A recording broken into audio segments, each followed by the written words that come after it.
Hi, I'm Lori Coates, BCBA for Davis School District BATE team. I'm Jocelyn Ruiz, BCBA for the BATE team. And I'm Crystal Martin, BCBA on the BATE team. Welcome back to the BATE Debate podcast, where our team of behavior analysts talks about behavior in schools and shares strategies about responding to situations that might come up when working with students. Today we're talking about leading with listening. Why is listening important for both staff and students, Lori? That seems like a big question, right? Like, listening is important no matter what we're talking about. But when it really comes down to thinking about our staff to start with, when you're working with your staff, it builds trust and rapport to have that listening ear, even when sometimes the staff member is just complaining.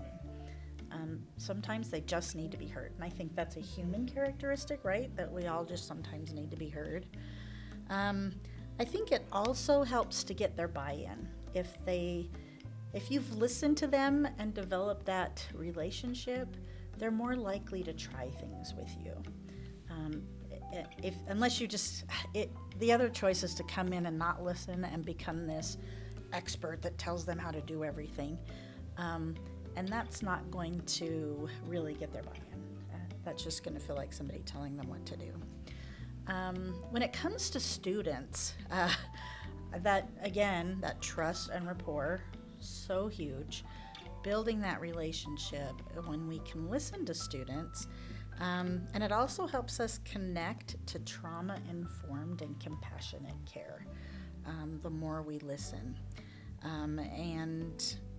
I know we'll talk a little bit more as we go along about all the different things that can come from listening, but it's a key in all relationships that we work with. Yeah, it is. Yeah. What are some barriers to effective listening, Crystal? I think of in the school setting, there's a lot of time constraints. Depending on the time of year, kind of what's going on, it can feel really busy and you feel that you need to just stay on task, stay on schedule. So you may have someone come to you and you almost rush them through what they were going to say just to get to what you feel like you need to do. And someone may not want to share because they feel like they don't want to waste your time. But, if you haven't established that rapport that you talked about, they may feel like, oh, I don't want to waste their time by coming to them How with many this times as have well. we heard when we go out to a school, I know you're so busy. Oh, all the time. Yeah, Right. all the time. Yeah, Uh-huh. it's true. Yeah. And we need to remind them, like, we're here for you. This is why we're out here for that. Other barriers might include someone may have a negative past experience with educators or consultants or students coming in, and maybe they have a closed mind on not being open to making changes or seeing improvement. And they may feel defensive and just thinking that you're going to come in and judge what they're doing. So they may feel defensive on that. So there's a lot of barriers that it's important to be aware of, I think. I think it's important to be aware of our own barriers too, Yeah. to listening, right? Yes, we're busy, Right. but it's so important, right? So I think being aware of what your own things that you bring to the table are so critical. Yeah. And if you are busy, I've seen it helps. Like, yes, I'm busy right now, but in 20 minutes I can talk to you, or just setting something where you could be more of an active listener. Yeah. That's So great. Yeah, acknowledging I like that, and yeah, that's excellent. I like that. Yeah, just telling them I've got this right now, but in a few minutes or something. Yeah. Yeah. Jocelyn, it seems like we often hear about active listening. What does that actually involve? Well, active listening is really listening to understand, not listening to respond or to fix the problem, which I think is something that we can easily fall into is wanting to figure out solutions, and it's not always what is needed in the moment. So when we're active listening, there's a couple strategies that we can use to help us be a better listener, and these include reflective statements. So things like, oh, it sounds like this is challenging for you, or I'm understanding this, and just kind of reflecting back on what they were saying. Open-ended questions. This is huge. So you really want to go into that conversation with curiosity and trying to figure out how you can support. Again, not trying to find the solution, but just getting more ideas into how you can help that person. You want to summarize what they said, and our nonverbal cues also say a lot. So we want to ensure that we are giving them our attention. I know sometimes like phones and other things can take our attention, so we want to be really intentional about being there 100%, giving that eye contact, nodding, having an attentive, open body language. Those are things that can help us be better active listeners. And make sure you're leaning forward and not leaning back with your arms folded, right? That's just even those components to listening make all the difference, Yes. you know. Yeah.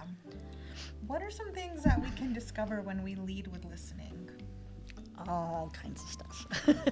There's a list a mile long, but some of the things that I think about are things like just preferences, whether that be for a student or a staff, right? So with a staff member, I can find out, how do you like me to help you? What's your best way for me to give you feedback to support you? I can find out that information. And sometimes even things that they like. Used to work with some learning center teachers that, and that's a self-contained classroom that we used to have in Davis School District. And after they would have a rough day, I just figured everybody liked chocolate and Diet Coke, right? So I would bring it to them. And the one teacher said, I can't eat those sweets. Doesn't work for me. And I learned that she liked oranges. And after that, when she had a rough day, I started bringing oranges and chocolate for the other staff members who did like that. So you can learn about preferences. You can learn about preferences from students. They're going to tell you what they like and what they don't like. Students are very open to sharing those kinds of things with you. You can also begin to understand, if you're really listening, some of their indirect communication, some of the ways that they are telling you kind of on the side. When I think about that indirect communication, I think about like your most close relationships. You know when somebody who's very close to you is really trying to say something else, but they kind of said it on the side, right? The more we listen, the more we learn those kinds of things. Sometimes you learn about their hidden emotions, things that they're holding back, general ways to connect, ideas that you might not have thought about. Just this morning, I had a teacher say, I've been thinking about this all weekend. What do you think about this? And it was brilliant. It was like, I've never even thought about that. Go for it. Just cheering her on.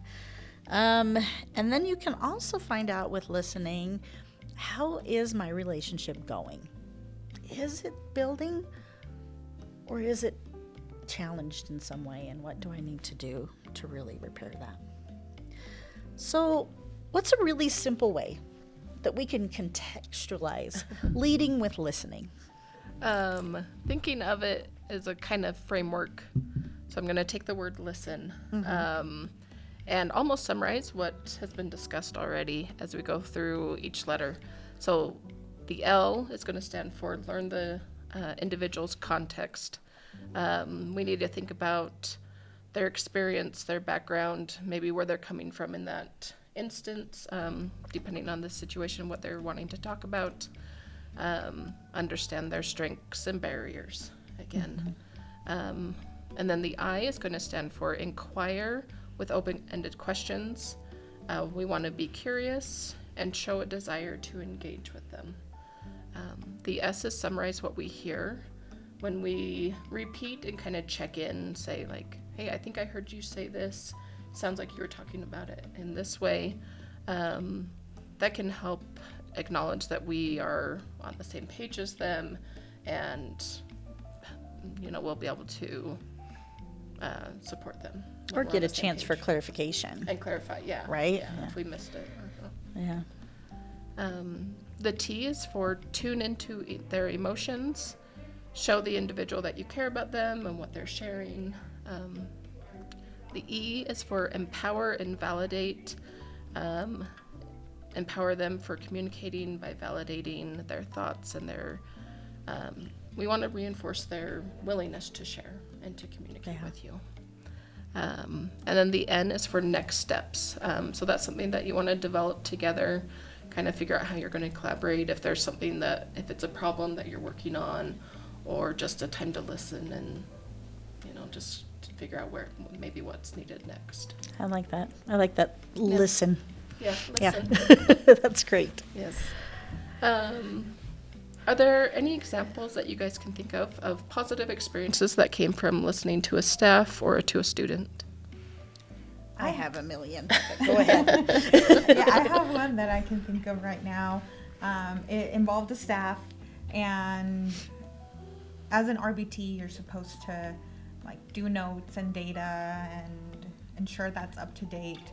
Well, this staff had some challenges with getting those notes in a timely manner, and it can be really easy to get frustrated and be upset about these things not being done. So instead of feeling frustrated about that, I approached the staff and asked them what barriers there were to them getting their notes in on time, and let the conversation kind of from there. And what I learned was that this staff, just computers sometimes can be challenging for all of us. And in particular, this staff had something that was impeding her from being able to complete them on a computer. So we worked with some solutions as to what we could do to support them. And yeah, it was a really great conversation because I got to learn more about that individual and how we can better support them to ensure that they are feeling confident and competent in their job. They probably felt bad for not doing their notes, I mean. That's why you don't want to come in as a bad guy. Right? Mm-hmm. Right? Just, Yeah. Quite often when I think about positive examples from listening in my career, I go back to a student that taught me. Well, I've had so many students that taught me so much. But early on, and you guys know I'm old, so we'll just go with the old Lori here. For years, when people thought of individuals with autism or autism spectrum, which wasn't even the term then, they thought of them as people who were loners and didn't want to engage with other people. And the student I was working with, he seemed to be reaching out in ways that I was like, I think he really actually does want to engage with other students. And so I started talking to him about it. And as I listened, what I heard was, I just don't even know what to talk to them about. I don't even know what they're interested in. And it was just fascinating to learn that this student wasn't not engaging with people because he didn't want to, but that he didn't have the skills. Yeah. We set up a little poll that he went and took, and then we learned some things about a TV show that they were all interested in at the time, and then he was able to engage in conversation, and it was so fun to watch him feel confident. But it was all about me taking the time to listen, not just to the words he was saying, but listen to that indirect language that he was presenting. And then, I'm sorry I take up more time because I've learned so much from people. When I first started working with some of our special programs classrooms, I was never a teacher.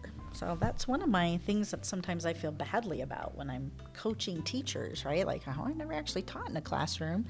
And so I was over all these classrooms. And so I just started going out to their classrooms and trying to hit right at lunchtime or right when the kids were getting on the bus, so that I could talk with them and get to know some of the difficulties that they were experiencing. And I learned so much from those teachers. And what I found long term, I still work with some of those teachers, is they trust me very much. And they're excited when I come. They're interested to hear what ideas I might have. And I think it all comes from that time I took just to listen. So it takes time. It takes time to listen, but it's so worth it in the long run, for sure. Do you have any examples you wanted to share? I put you on the spot. Sorry, Crystal. I mean, you're kind of putting me on the spot. I just think of, as I've been working with our staff and spending the time, and the more time that I'm able to spend with them, I feel like I'm feeling more confident in my role as a supervisor, and just taking that time to discuss what they've observed and what they think, if they have ideas to try, and giving them that chance to be like, yeah, run with that. Let's see what happens. Right? They're smart. Very smart people. Our staff is incredibly smart. Yes. I was thinking of one other example. Sorry. Go for it.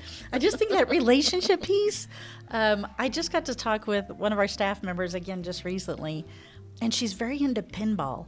I didn't know there was a pinball world out there of contests, like championships, and international and national, all this stuff that I learned. And I think I wouldn't have known that if I had never listened to this individual. I learned so many exciting things. So yeah, I don't know. Listening is great. Listening. Yeah. Listening is great. It makes joy in your life. Thanks for tuning in to this episode of the Bait Debate. We really enjoyed today talking about listening and how important that is in all of our relationships, but especially those relationships where we are trying to support and help people. I think that makes such a difference. We have a lot more exciting topics to cover. We hope that you'll stay tuned in. Remember that we're on all the social media platforms, and we will catch you next time. Bye.